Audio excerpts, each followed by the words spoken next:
Professeur Théodore Holleaux, bonjour. Bonjour.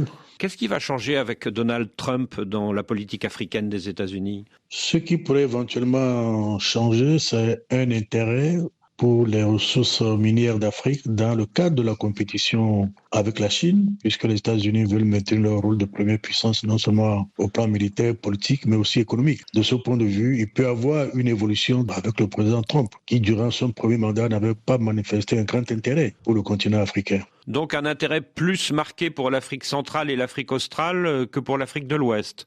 Que pour l'Afrique de l'Ouest, sauf peut-être éventuellement le Nigeria qui constitue quand même un grand marché, éventuellement. Mais sinon, c'est vraiment les ressources rares. Ce sont le lithium et autres qui sont des ressources rares qu'on trouve plutôt en Afrique centrale qu'en Afrique de l'Ouest qui pourraient intéresser l'économie américaine, à mon avis. Êtes-vous surpris par l'éventuelle adhésion du Togo à l'AES, l'Alliance des États du Sahel? Vous savez que pour le moment, étant donné que le port de Cotonou est fermé au commerce avec le Niger, le port de Lomé sert de solution de rechange. Et de ce point de vue, il y a un intérêt économique et peut-être même politique pour le Togo d'intégrer l'AES, puisqu'au niveau de la CEDEAO, il y a des convergences politiques mettant l'accent sur la démocratie, convergence acceptée par la plupart des pays anglophones, quelques pays francophones, le Togo n'en faisant pas partie, et je pense que la souveraineté qui se manifeste dans les pays de l'AES se fonde sur le refus en réalité de cette convergence politique. Ce qui veut dire qu'il y a un intérêt économique et aussi un intérêt politique que le Togo intègre l'AES. Mais on attend la décision du président Faure, comme l'a rappelé le ministre des Affaires étrangères. Oui, Robert Dussey est prudent. Il dit qu'il faudrait que ce projet soit validé par le président et par le Parlement. Il affirme aussi que l'Alliance des États du Sahel, c'est une coalition souverainiste et qu'il est donc logique que le Togo y adhère puisqu'ils partagent la même idéologie. Je crois que les États souverainistes doivent savoir que nous sommes dans un monde globalisé. Et je constate que beaucoup de ces États, tout en rejetant la présence militaire française, initient une coopération militaire avec d'autres pays tels que la Russie. La souveraineté, c'est de défendre ses intérêts. Et je pense qu'au niveau de la CEDEAO, il y a cette défense des intérêts avec la création de l'ECO. C'était les pays francophones qui essayaient de bloquer le processus qui doit reprendre, je crois, en 2027. Donc c'est un prétexte en réalité de dire que c'est des États qui se veulent souverainistes. Il y a d'autres pays qui sont aussi souverainistes, mais qui sont toujours au niveau de la CEDEAO. Ce que sous-entend le ministre togolais, c'est que la CEDEAO est instrumentalisée par la France, c'est ce que disent en tout cas les 3 pays actuels de l'AES, et qu'avec la CEDEAO, il n'y a pas de vraie souveraineté. Je ne sais pas si on a une bonne connaissance de l'histoire de la CEDEAO. Cette intégration a montré son intérêt pour la défense des intérêts de la sous-région à travers des solutions politiques. Quand je prends la situation dans les années 90 au Libéria, en Sierra Leone et quelquefois en Gambie, c'est la détermination des États anglophones qui a permis d'arriver à une situation qui mettra fin à la guerre civile. À l'époque, les Français étaient beaucoup plus sensibles et quand le président Faure a succédé en 2005 à son papa, alors que c'était le vice-président Nachaba, président de l'Assemblée qui devait le succéder, Obasanjo, le président du Nigeria, voulait intervenir. Il lui a été rappelé que c'est le domaine de la France, d'où le refus de la CEDEAO de s'impliquer dans cette affaire. Je ne pense pas que le Nigeria ou le Ghana peuvent être considérés comme des laquais de la France. Être souverain, c'est prendre les décisions qui s'imposent en tenant compte des intérêts de son pays et non pas des intérêts de la classe gouvernante, de mon point de vue. Je crois que quelqu'un comme Sankara était très souverainiste, mais n'a jamais décidé de quitter la CEDEAO ni l'Union africaine. Et je rappelle que la condamnation des coups d'État ne se limite pas à la CEDEAO. Ça a aussi un élément d'exclusion ou de suspension au niveau de l'Union africaine. L'Égypte a été à un moment donné suspendue avant de réintégrer l'Union africaine. Donc pour vous, la CEDEAO n'est pas instrumentalisée par une puissance étrangère comme la France? Je ne pense pas que la France, elle seule, puisse imposer son point de vue. C'est peut-être un argument très facile pour justifier certaines position. En tout cas, quand j'étais ministre des Affaires étrangères dans les années 90 et que nous discutions des questions de la CEDEAO, je n'avais jamais eu l'impression que la France s'immisçait dans les activités que nous menions. Il y avait un leadership du Nigeria à l'époque, c'est vrai, mais il n'y avait pas une émission de mon point de vue de la France. Je ne pense pas que la situation ait évolué entre-temps. Mais lors de la succession du président Eyadema en 2005, est-ce que la France ne s'est pas opposée à la CEDEAO? Si la France s'est opposée à la CEDEAO, ça ne veut pas dire que la CEDEAO était devenue un laquais ou un valet de la France. Ce qui montre que la CEDEAO est capable de défendre ses propres intérêts en tenant compte des exigences de convergence. Je voudrais rappeler que la limitation des mandats est un élément de convergence au niveau de la CEDEAO qui fait blocage parce qu'il y a des pays comme le Togo qui s'étaient opposés à cette limitation des mandats. Alors quand on vient me dire que la CEDEAO est instrumentalisée par la France, je trouve que c'est un argument très facile quand on ne veut pas accepter certaines exigences du point de vue de la démocratie ou du point de vue de l'alternance,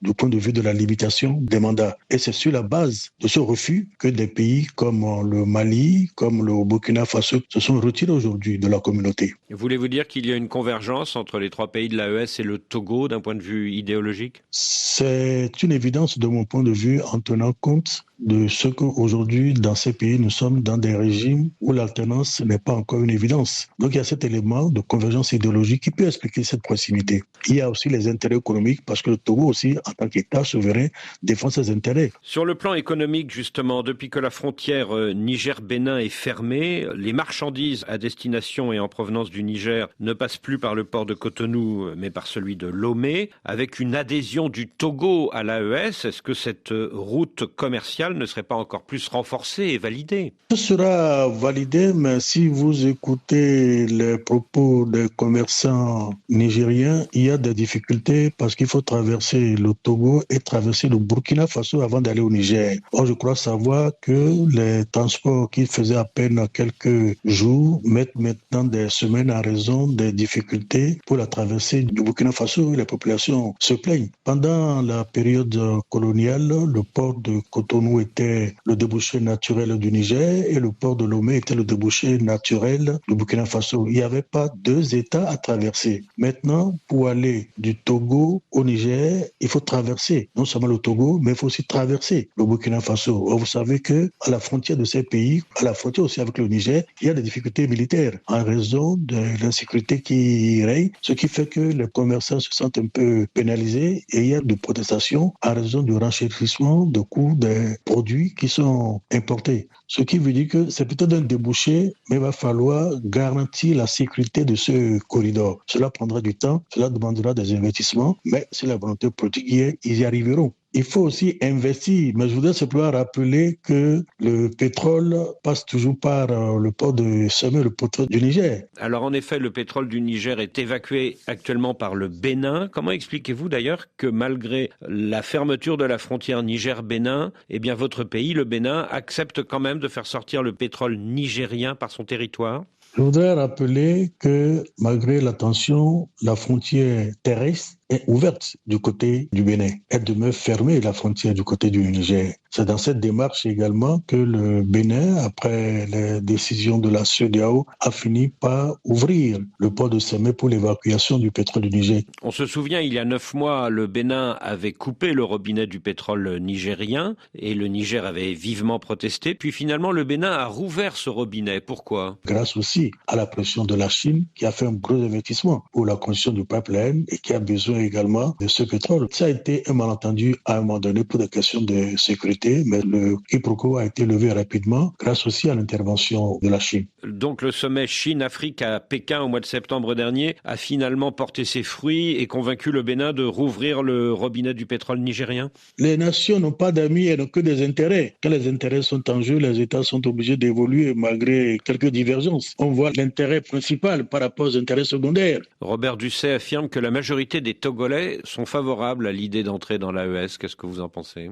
Je ne sais pas s'il a fait une consultation. Je ne sais pas si la classe politique togolaise est de ce point de vue quand j'écoute l'actualité au Togo. Mais il connaît mieux son pays que moi.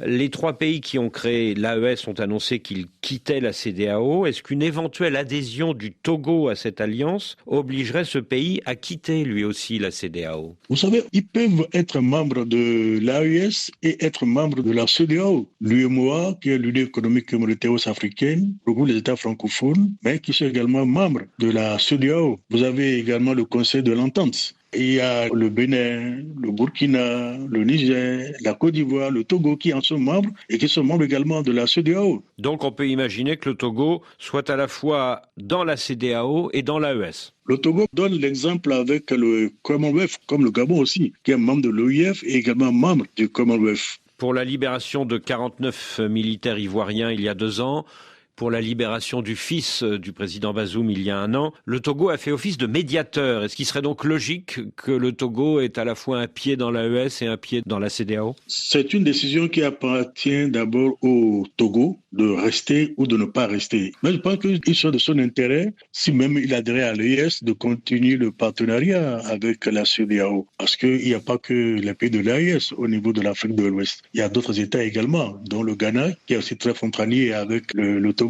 C'est des éléments dont il faudrait tenir compte. La libre circulation, la possibilité de voyager sans avoir le libre établissement, sont aussi des facilités qu'offre l'intégration sous-régionale avec la CEDEAO. Donc il y a aussi cet avantage. Il y a quelques jours, le Ghana a invité le capitaine burkinabé Ibrahim Traoré à l'investiture du nouveau président John Dramani Mahama. Aujourd'hui, le Togo envisage d'entrer dans l'AES. Est-ce que cette alliance n'est pas en train de marquer des points? Je vous ai rappelé que nous sommes des pays voisins. Des relations de bon voisinage constituent une nécessité dans l'intérêt de nos populations. Le Ghana ou la CEDEAO n'est pas en guerre contre les pays de l'AES. Donc, il n'y a pas d'interdiction à ce que le nouveau président ghanéen Mamad invite le capitaine Ibrahim Traoré à assister à son investiture. Nous ne sommes pas des ennemis. Nous n'avons pas les mêmes convictions, nous n'avons pas les mêmes convergences, mais nous appartenons à un ensemble commun dans lequel nous devons travailler pour préserver la paix dans l'intérêt des populations. Professeur Théodore Hollo, je vous remercie.